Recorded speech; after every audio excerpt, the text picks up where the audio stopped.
আমরা প্রতিদিন যে কাঁচের বোতল ব্যবহার করি, কখনো কি ভেবেছি সেগুলো পুরনো হলে কোথায় যায়?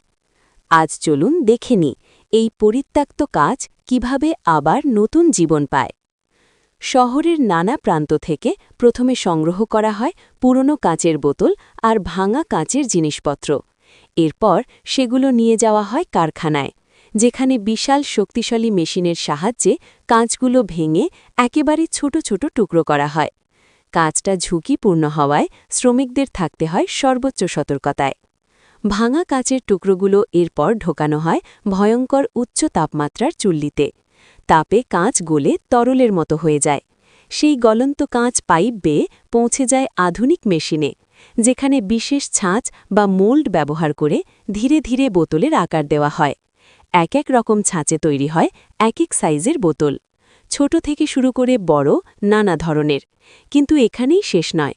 তৈরি হওয়া বোতলগুলোকে আবার গরম আর ঠান্ডা করার একটি বিশেষ প্রক্রিয়ার ভেতর দিয়ে নেওয়া হয়, যাতে বোতল আরও মজবুত ও টেকসই হয়।